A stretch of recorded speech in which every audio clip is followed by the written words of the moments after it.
So what's up, people, and welcome to our part 2 discussion regarding other comics that you may find interesting if you are a fan of Battle Angel Alita GUNNM comics. And these are comics, as mentioned in part 1, that have a very similar characteristics, some ways, to Battle Angel Alita. They're not always exactly the same, and they don't always have the similar sort of plot, but there is a certain quality with regards to these comics which may find some similarities to things that you may like about the Battle Angel Alita comics. So I just wanted to list them here. We started with part 1 where we talked about 5 comics, and if you haven't seen that video, I'll leave a link in the description section, but we want to go on. There are many comics out there, and if you don't want to wade through a tremendous number of them just to find a few, here are some that may be suggestions. They may not always work for you, but they do have some characteristics which I found endearing to these comics, which are similar to Battle Angel Alita. So anyway, let's keep on going. There are 6 of them for this video, and some of them are monstrously popular, while others are a little bit less known. And some of them, once again, are relatively recent, while others are quite old. So anyway, I'll list a few, and if you're interested, yeah, go take a look at them. So the first one, let's start off with a behemoth. The comic is extremely popular amongst the fans all around the world, and so is the anime. So you could say the comic is a behemoth, the anime is a behemoth, and the story is about behemoths. The title of the comic is Shingeki no Kyojin, or Attack on Titan. Now, you may have heard about this comic, and many of you may read this comic because, again, it has a similar feel to Battle Angel Alita. It has a very dark feeling, and the story is very mature, so I would put this in the seinen category rather than the shonen. But the thing that really makes me put this in the similar category as Alita is the feeling of despair that you often get reading this comic. You see, this story takes place in a fictional world that has the kind of the technology civilization similar to maybe the mid-1800s or so. And it takes place in a fictional world where the biggest difference between our world and theirs is that during that time, for whatever reason, these huge humanoid creatures called Titans appeared. And they attacked the cities and killed everybody by eating them all alive.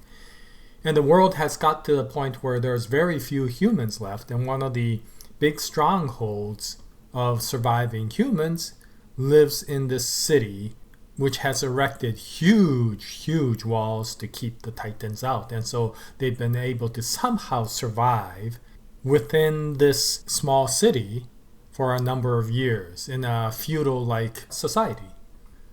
But the story takes place when the wall is once again breached by the Titans and all hell breaks loose.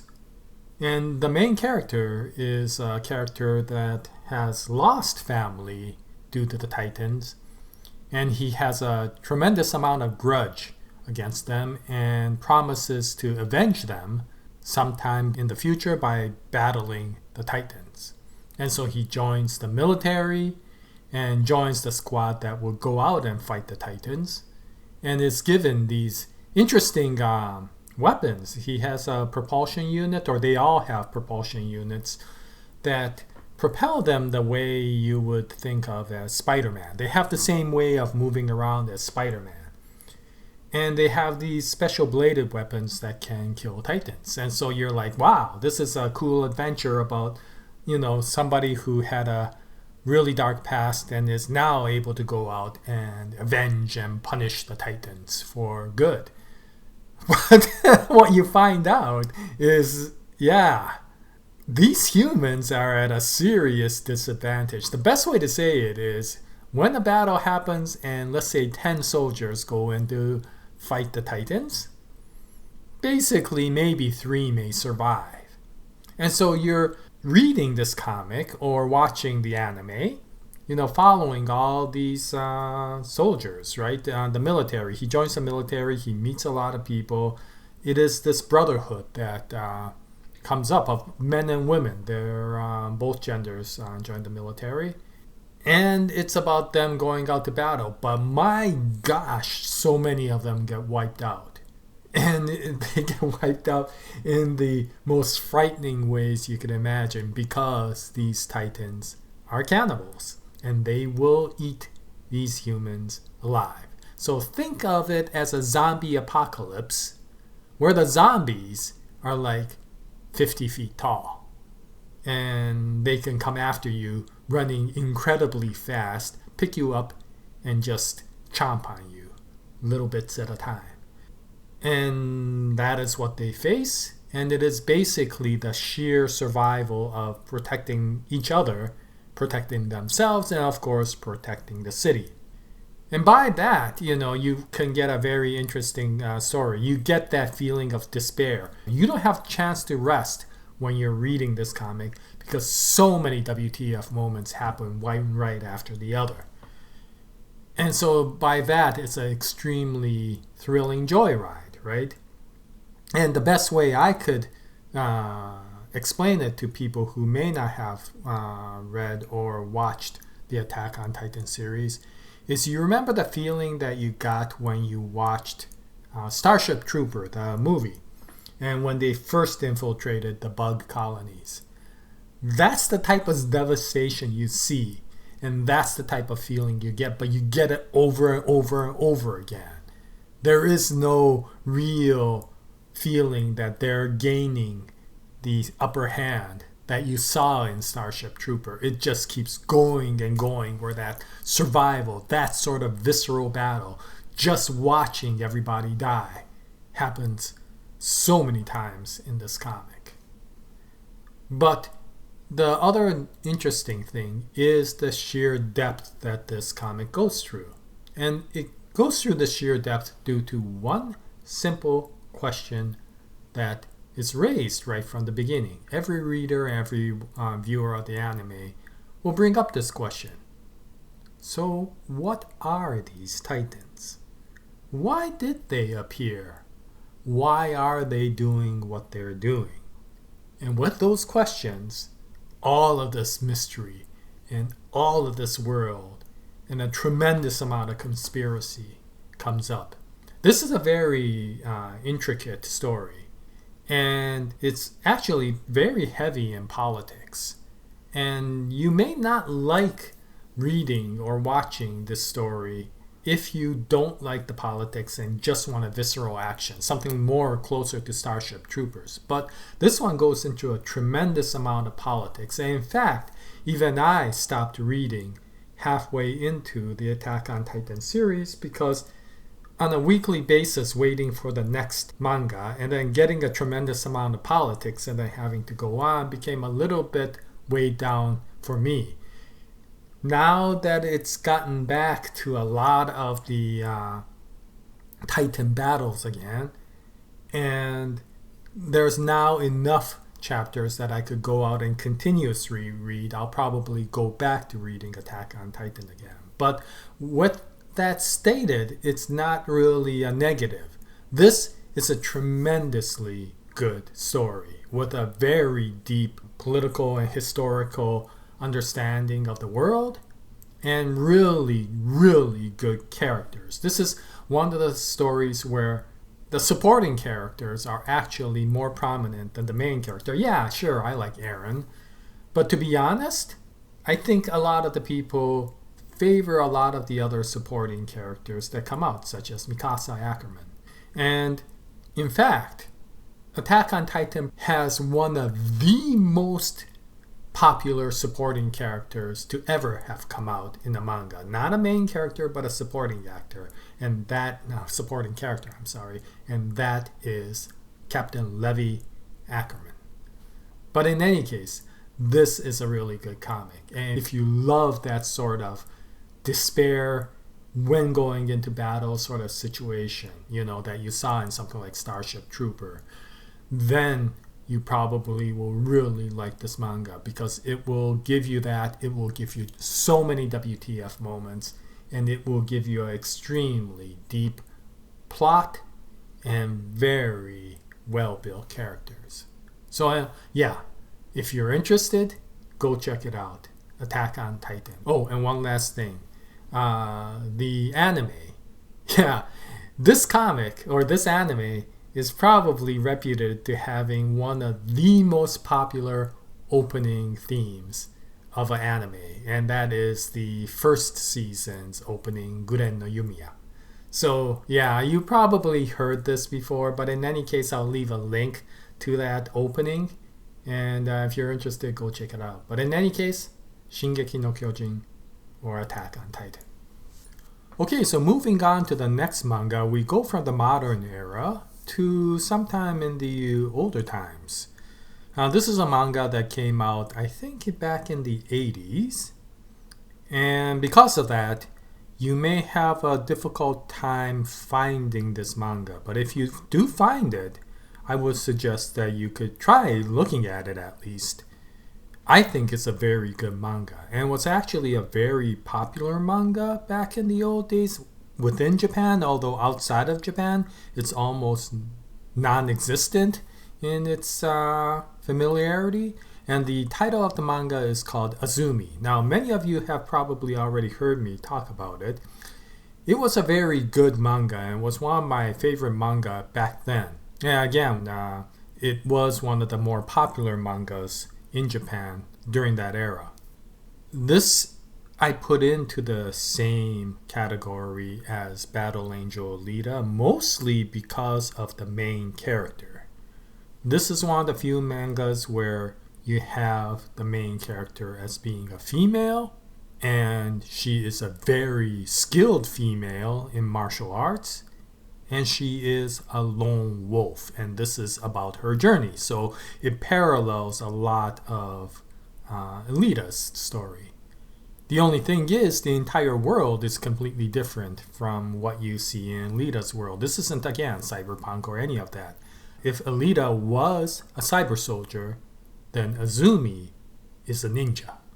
And the thing I really liked about Azumi is this is one of the few stories that gives a very good portrayal of what ninjas were like back in the old days. You know, you get this strange glorified image of what ninjas were like, you know, with these supernatural techniques and ninjutsu and all this going around, and this feeling of, you know, the honor of being a ninja, the code of ethics sort of thing, which didn't exist in the ninja world. It did, of course, exist in the samurai world. That's where the Bushido came from, right? But in the ninja world, it didn't exist because that was the reason they created ninjas in the first place. There were certain battles that could not be done due to the chivalry of the samurai clan, but they still needed to get it done. And so the ninjas, which were the Black Ops terrorist group of these feudal lords, existed to do missions that were so ethically questionable that most samurai would be dishonored to take them on. And so ninjas were not this typical honoring knighthood sort of group of people that you often see in Western movies. They were the people which, to be honest, you didn't want to know about, right? They did jobs that nobody wanted to hear about. Assassinations and terrorism and all these things that, if they ever came out to the surface, would cause tremendous amount of unrest to the public. And so, Azumi falls into that. She is a ninja that is raised within a group of young ninjas specifically to take on a certain really important mission in the future. So even amongst the ninjas, this is an extremely elite group that is being raised for a specific mission, and within that group, Azumi is the most skilled at martial arts. Her blade skills is second to none within that group. And the story starts out where they finally graduate from their training and they are indoctrinated into that mission. And that's when the story starts. And right from the very beginning, you are slapped in the face with reality of what their world is like. And this isn't a world of, oh wow, we're getting pumped, let's go out and get stoked and become ninjas. This is a story about sheer, dark, terroristic actions that they have to do to get the mission done.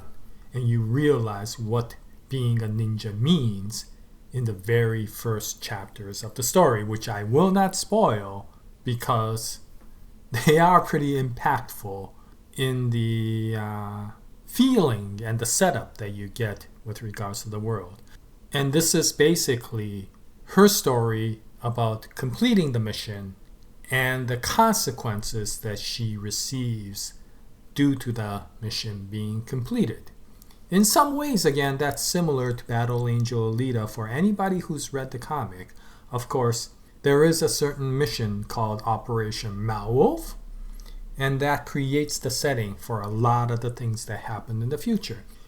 In Azumi, that is kind of a similar sort of parallel, but that mission probably creates an even greater importance to how the world is built for the rest of the story. Similar to Alita, this is a story of a single lone wolf ninja traveling through her journeys to somehow overcome a lot of the obstacles that were created from this mission and from the feudalistic world that you see. And although the main character is a very skilled warrior similar to Alita, her characteristics is kind of different. Alita is very much a complex character with both a light and a dark side to her. And you see the complexities as you go down in the Battle Angel Alita comic. In Azumi, there is a very wholesomeness to the character. She is a very naive, to some extent, character that wants to see peace in the world and wants to see people happy. But the world is so dark around her that, of course, she gets put into a corner where she has to unsheath her blade. And when she unsheaths her blade, oh my gosh, people will die. And this is a character that will start growing older as she goes through life. And she starts accepting and understanding the dark world that she's in. In the beginning, she has a really hard time killing beyond that mission because of the fact that she just wants to live in peace. But as she keeps on going, she understands that the world really does not steer towards peace a lot of times. And sometimes her blade is necessary to bring that peace along. And so this is a very interesting story. It gives a good representation in a comic entertainment sort of way of what feudal Japan was like. It's a very political story, and if you're not into politics and all of what feudal Japan may have done, then you may find this comic to be not that interesting. But if you're intrigued about the world of the samurai and the world of the shogun and the world of the ninja, and want to see a really badass character go through that world, then Azumi is a very good story. Now, with regards to the artwork, it is a very interesting style. It's a very good art. The artist, the author is a very good artist. But it is different from the traditional types of anime or manga art that you see. And some people might like that a lot more, and some people may not. For my case, I didn't mind at all because of the fact that I got used to it. I've read the author's previous works like Orewa Chokkaku and Ganbare Genki. And so by the time I got to Azumi, it didn't matter. But some people may find the artwork to be a little bit different from what you see in what you would call manga or anime style. But in any case, the story, I think, is very good. It's a little bit dated in the style of comic writing, but I still think that it's very good. So if you do get a chance to find this comic, yeah, I would suggest to read it. I would recommend it very much. And once again, the name of the comic is Azumi. Okay, so moving on to the next comic. This is another feudal samurai comic, but it's very different from Azumi. It is a dark comic. All of the comics I'll be talking about are relatively dark. It's probably one of the more darker comics of the group. And I would say it's also probably the most adult, mature content comic. Not really in its type of story, but the way the story is told. It's told to be listened or read by a much more mature audience. If you compare it to any of the other comics, including Battle Angel Alita, this one is probably the most dry storytelling. The name of the comic is Mugen no Jyunin, or Blade of the Immortal. And it's a samurai comic. It's a slightly supernatural story, but it's overall very much a samurai ronin sort of comic.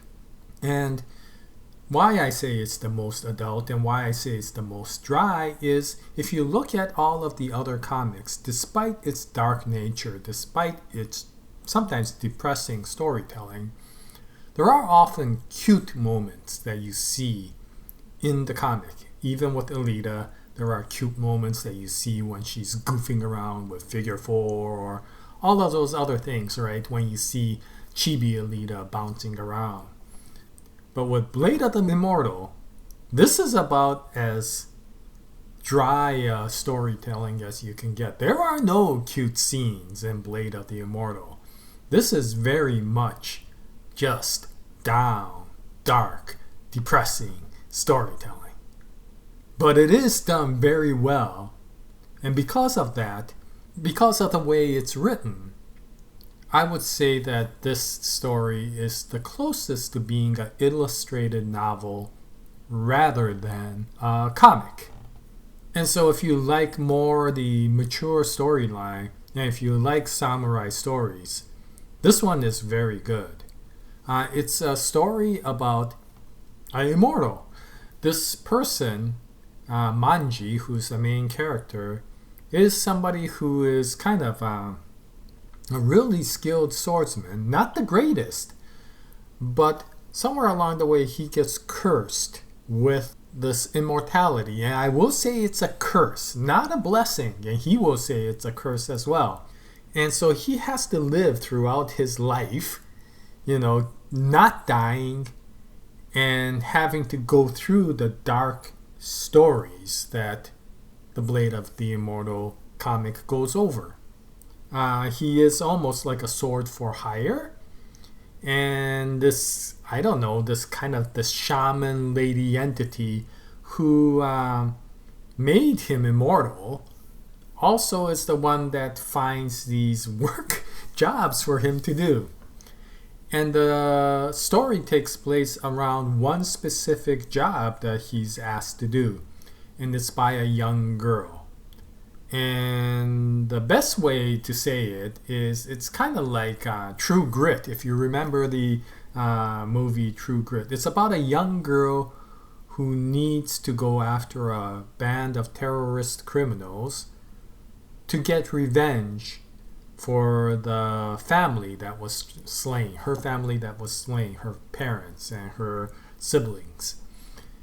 And we see what happened during that massacre, and it is an extremely difficult part to see. It's very violent, it's very dark, it's very disturbing, because again, this is very adult themes. When they say raping and pillaging, they really do mean raping and pillaging. And so this girl is on a vendetta to go after and kill all of the members of that group that invaded and attacked her family. And so Manji takes this on. And it's about the journey that gets deeper and deeper. It eventually goes beyond just revenge and becomes this huge political event within feudal Japan. And Manji is a very interesting character. He's not particularly chivalrous. He's, if anything, he's pretty, barbaric. And his sword skills are not particularly ones that you would see in a traditional samurai story, right? And he gets hurt a lot.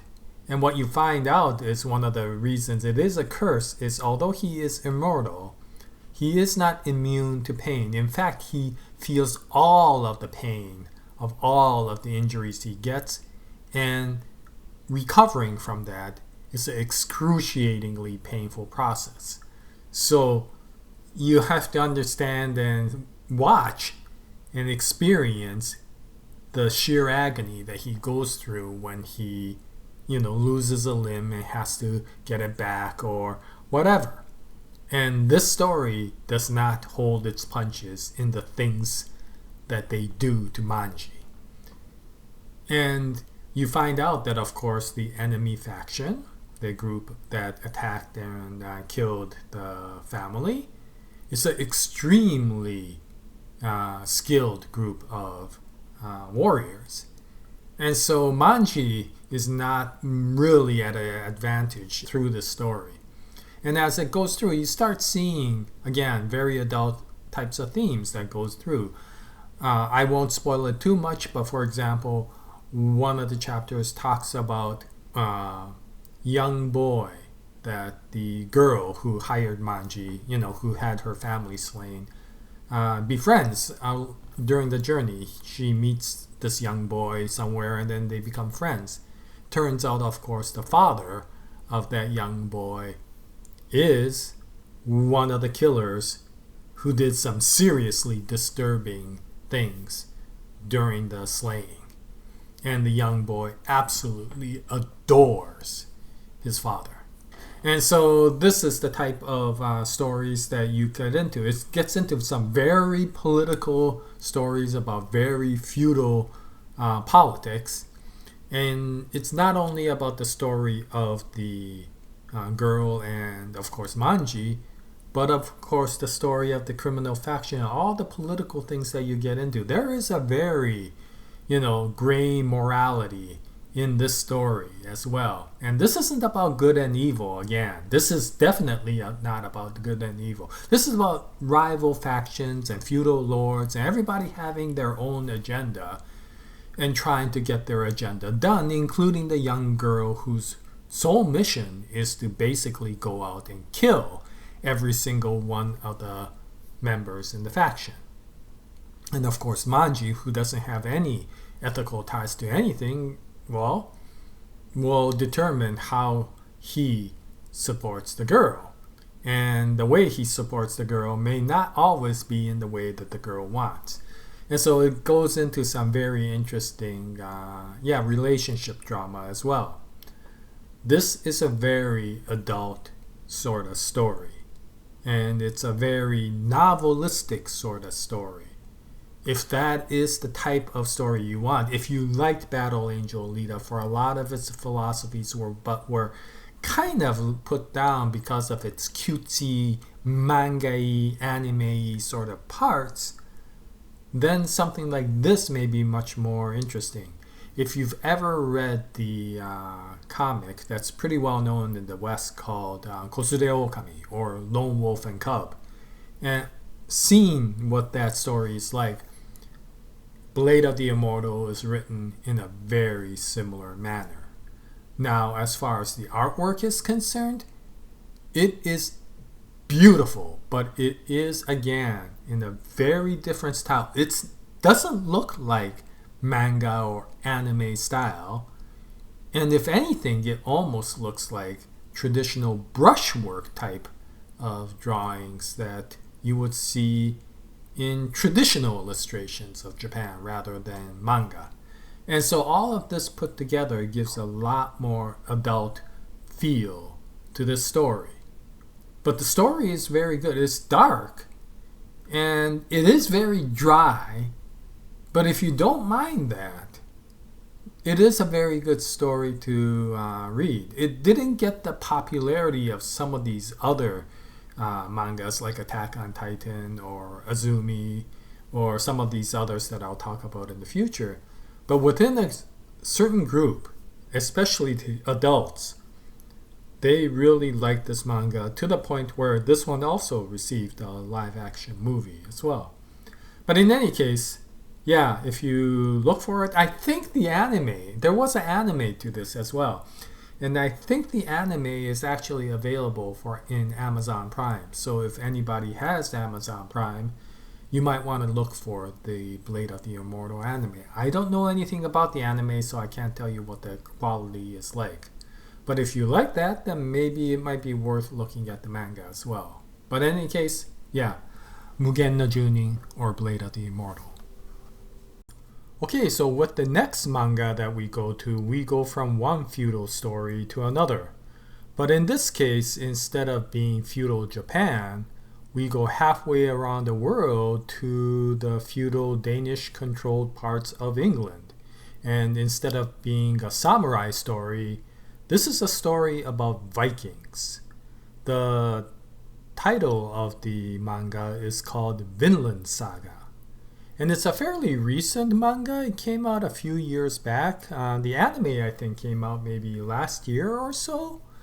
And this is a very, again, brutal story. And it's once again a story about vengeance. The main character, Thorfinn, is the son of a great Viking warrior who, after a while, realized that violence wasn't the way to go, and he decided to go to the road of peace. He started raising a very loving family. He went into farming, and he just went away from his Viking lifestyle. Well, that didn't particularly bode well to the Viking faction that he was in, and they eventually go after him and execute him for the crime of desertion. And Thorfinn witnesses all this, and so this is a story about him joining another Viking crew to eventually go after and kill the members of the group that killed his father. And it's an interesting story. It's a story where the main character is so ingrained with the desire for revenge that he eventually throws away all forms of ethics to basically try to get to his objective. If he needs to kill innocent people to be able to move forward with getting closer to those targets, he will do so as a member of that Viking group that he is with, which he doesn't particularly like, but he is in there to getting revenge on his father's death. And it is a very brutal story. It really brings in, once again, the understanding of war, the understanding of the feudal societies, and that heroism is not quite heroism. It's just another form of violence as it goes along. If you like the action, this is a very interesting story. He eventually becomes a very, very capable warrior. And the brutal battles that he experiences continue to increase as he goes along. But that's really only part of the story. Eventually, he does get to his goal. But what's interesting is once he gets there, he realizes really nothing has changed. His father is still dead. Nothing has really been resolved. And then he starts looking back on his life, and he realizes just how much he has thrown away in terms of ethics and humanity to go after this point of revenge. And the second half of the story It's all about his redemption, him trying to come back as a man of peace in a society that is completely full of war, with a history of being one of the most devastating warriors out there. Many people respect him. Many people want to kill him. And they're all out to try to contact him, right? Whether to kill him or to befriend him. And he doesn't want any of that anymore. He wants to go the road of peace. And eventually, why it's called Vinland Saga is because he eventually wants to go to the Vinland territories. Basically, wants to cross the ocean to, I think, the North American territories to basically set up a whole new society where they can live in peace away from all the warring factions that are going on in, that feudal Danish era. And it is a very interesting story. It doesn't, again, take any sides. All of these factions are just basically there to show the war. And it really shows the experiences that Thorfinn had during his times of revenge and how he looks at things differently for the same things that occur during his time of redemption. And this is a story that's still ongoing. Currently, I think he's finally gotten to the point where he's setting sail towards Finland. But a lot of the story is very interesting because of the character portrayal. First as the act of vengeance, and then the same person as the act of redemption. And if that's the type of story you are interested in, this is a very good. It's very brutal because of the fact that it has to represent what he has done and what's around him that basically created that sheer hatred and desire for revenge. And then, of course, that same environment is then there to be viewed by somebody who wants to be redeemed and wants to go in the road of peace. Many of the people who read the manga actually got annoyed with the second part because they wanted to see the action. They wanted to see the slaughtering. That was what they want, the Game of Thrones type of thing. But the second half is more about him trying to avoid as much of that as possible, although much of that is difficult because there are so many people who are targeting him. But they find that the second part becomes extremely tedious to them because there isn't the action and the killing and the violence that you saw in the first part. If you like the violence, definitely the first part is very chock full of that. Also, if you like to see some of the historical things that went on in that era, then this may be a good representation, although it is from somebody in Japan looking at the European history. But if you also like the fact that there is a situation where somebody who was that violent wants to eventually turn around and walk the path of peace, and the difficulties he encounters in that, then this may be an interesting story. It can be lighthearted a lot of times where it's sometimes cute, and then when the wars come, then it pulls no punches. People die left, right, and center during the war. It's about as brutal as a Game of Thrones episode. So yeah, if you like that sort of brutality, then if you like to see more about Vikings rather than samurai, then I think Vinland Saga is good. It is definitely a dark, edgy sort of comic. But what I liked was the second part, the battles, the conflict that he has between trying to keep himself and his friends alive while doing it in a peaceful manner in an environment that's completely full of violence. And it's interesting to see I really enjoyed Vinland Saga. It's still ongoing, and there is an anime for this as well. I don't know anything about the anime, so I can't tell you how good it is. But the comic is quite good if you like that sort of edgy story, and that's kind of wrapped in the historical society. I would definitely give it a look at least to see what you think about it. Anyway, that's Vinland Saga. Okay, so with this, we go back to earlier era and look at one of the more classical mangas. Despite its age, it is a very, very popular manga, and it's considered one of the most iconic mangas of that era.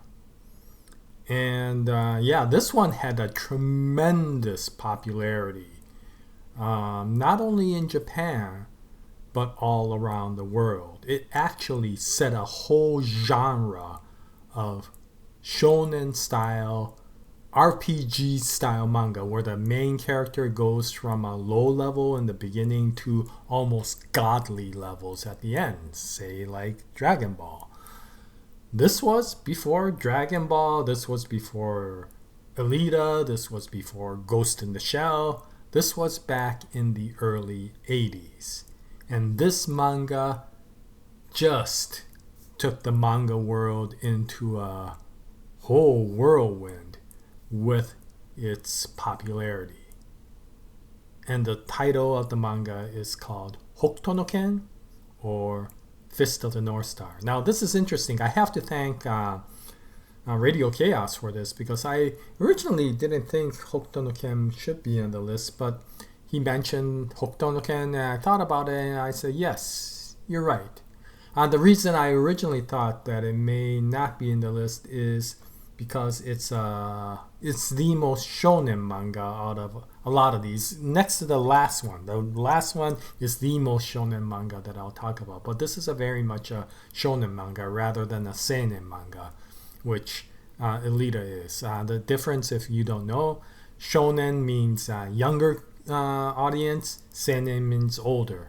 What that usually means is shonen is much more kind of a transitional sort of story. You start with a small, low-level character, and you end up with a more powerful character at the very end, which has saved the world and has become the hero sort of deal. Alita, as much as she gets more powerful, is much more about controversial inner psychology rather than heroism. And so she tends to go into the seinen characteristic, although a lot of her story is a little bit shonen-like.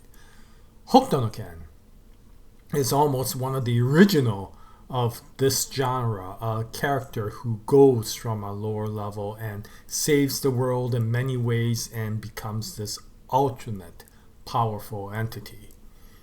And so I originally wasn't sure if this was a good match, but to be honest, out of the shonen mangas that you see, such as Naruto or One Piece or,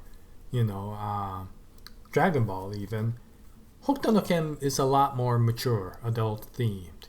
I'm not sure if it's because of that era, but it does take a lot of things that were endeared in that era and blend them into the comic. If you recall, that was the era of Rambo, that was the era of Mad Max, that was the era of Conan the Barbarian, and that was the era of Bruce Lee. And you see all of those things in this manga. It is about the trials and tribulations of a much more adult being, but it is still a manly man's journey sort of story. And I very much enjoyed that in the 80s when I was reading Hokuto no Ken and following the story. It's all about a martial artist and a martial arts faction called Hokuto Shinken. And this is I won't go into too much of the martial arts. It's a very interesting martial art, and if you're interested, go read it. It's all about the power within, pressure points, and all this, and people exploding if you want to know about it. But the unique thing about this faction was that they only took one heir. Only one student was allowed to become the master for the next era. And it was a transfer of that reign from the original master to the next one. Kenshiro, who is the main character, becomes the next in line. And that's how the story starts.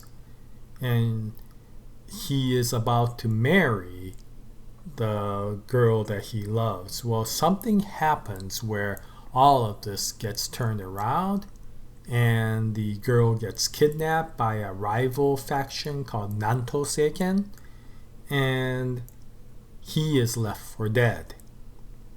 And of course, that then completely flips the power hierarchy in the Hokuto Shinken faction, and he loses his ability to become the heir. Now, usually when somebody becomes the heir, the remaining number of students are oftentimes killed or crippled so that that person can become the true heir of the martial arts. Well, since Kenshiro was left for dead, eventually one of his brothers, Lao, becomes the leader of Hokuto Shinken. And it is his journey after he comes back to health to climb that path to eventually regain that mastership. And it goes through a tremendous journey that makes Mad Max look like a little tiny story. And it goes through a post-apocalyptic war where there are tremendous numbers of these outrageously supernaturally powerful martial artists that he eventually has to compete against to get there. That is the original story. There's multiple stories after that. There's at least one additional story that follows. I think it's a 2-part series. But despite the very shonen storyline of original character growing and changing and progressing and getting better and better and more heroic, the types of themes that were discussed in there were quite mature, although they were kind of stereotypical to a hero's journey.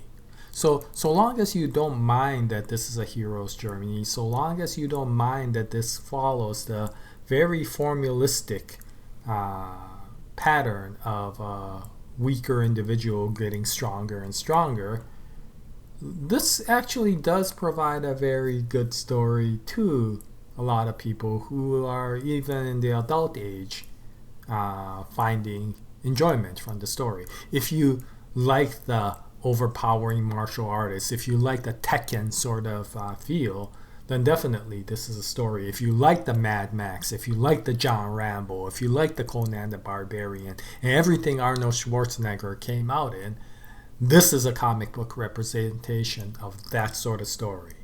And the other thing that you will be treated with if you decide to follow Hokuto no Ken is amazing artwork. It is definitely slightly manga style, but for manga, it probably has one of the most Western style drawings that you see in any sort of manga. And my gosh, the details that go into these drawings are phenomenal. So yeah, Hokuto no Ken has a reason for being that popular all around the world. And it has probably one of the most iconic phrases of that time, which is, "Omae wo sudeni shindeiru," or "you're already dead," which you understand if you know what his martial arts is.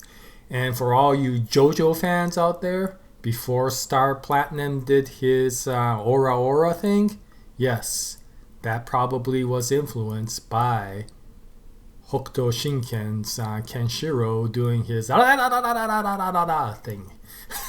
Sorry. But yeah, that's what he kind of said while he was doing it. But in any case, yeah, Hokuto Shinken, or Hokuto no Ken, is a very enjoyable, entertaining story. So if you're into that sort of thing, yeah, I would suggest that you go take a look at it. And finally, one last manga. Sorry this video is taking so long, but it takes a while to describe each of these mangas. Now, this is the least relatable manga to Battle Angel Alita. It has not as much of the characteristics that Alita has, and it is definitely the most shonen-like of all of the mangas that I have talked about. The reason I'm putting this one in is it is a dark manga, although it is a little bit more towards maybe the younger audience, but it's also one of the most popular mangas of this era. It is the first manga that has ever beaten One Piece in its monthly sales. For the last almost 10 years, One Piece has dominated first place every single month of the year. For the past 10 years, it has been number one. Nobody has come close to One Piece until recently.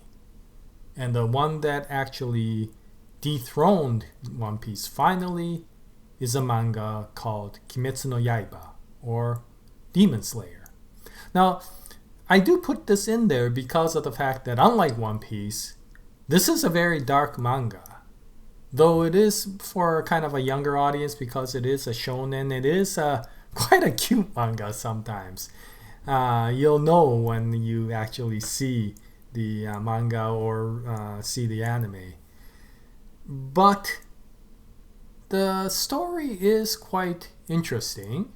It's very heartful, and it is a journey of a group of people. This is a story about a brother and a sister. And if you like stories about siblings who are trying to stay together to help each other to overcome a lot of the difficulties that they are put into, Kimetsu no Yaiba, or Demon Slayer, is a very good one that follows a lot of this dark action-y sort of story.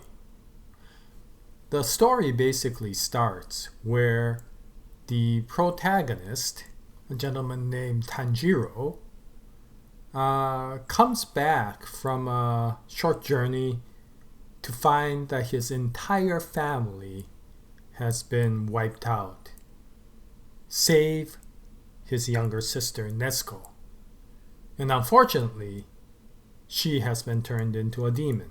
A demon had attacked his family and basically killed every single member of his family, and somehow turned Nezuko into a demon and left her there. And so this is a story about the journey of Tanjiro. He decides that he needs to somehow save Nezuko and turn her back into a human. He needs to find out what happened to his family and to get vengeance. And to do that, he decides to join the Demon Slayer Society. So as you can see, this is very shonen-like. It has kind of that Bleach sort of feel with the Shinigami Society. And a lot of this is very much like a lot of the other shonen stories out there. But there is, again, a very strong and warm heart to the relationship between Tanjiro and Nezuko, the brother and the sister, and the desire for the brother to do everything possible to save his sister, and the sister, being a demon, doing everything possible to use her powers to help her brother, and to try to stay in control despite the demon powers potentially going out of control. And it is a very dark story with regards to the demons coming in and slaughtering a lot of people, and so the darkness is very much there. The warm heart of Tanjiro and Nezuko is there. And so I kind of will put this into this list with Alita. It may be different, but because it's so popular and it is a reasonably good story, I feel that it at least is worth looking at to see. There are some very sentimental moments of the story. One of them is within that 2 years that he's training to get the skills enough to become a demon slayer.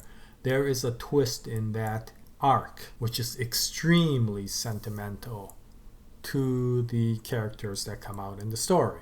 And the writer, the author, does a very good job of continuing to bring that sort of feeling, the sadness as well as the warmth in. And maybe that in some ways is very similar to Battle Angel Alita, although I think the warmth is further enhanced in Kimetsu no Yaiba or Demon Slayer than it is in Battle Angel Alita. There's very much edginess in the Alita story to represent that warmth too much, whereas in Kimetsu no Yaiba, it's very pronounced in the story. Almost to the point where a lot of times it becomes cute, which many readers may not like. As much as Alita had that cute moments, it wasn't that pronounced, whereas in Demon Slayer, some of it is very pronounced and some of it is very comical. You don't get a certain character that comes out in Kimetsu no Yaiba in Demon Slayer. In Battle Angel Alita. Although maybe Radio Chaos might fall into that a little bit. Somebody who's very naive and has is actually kind of fearful of violence. And in fact, this character, Zenitsu, is very much like Radio Chaos because of the fact that we know the other side of Radio Chaos and just how formidable a fighter Radio Chaos is. And Zenitsu falls into exactly that same sort of situation. So if you want a story that has a very pronounced Radio Chaos sort of character, then this might be good. Although this character does end up being almost the comical part of the story.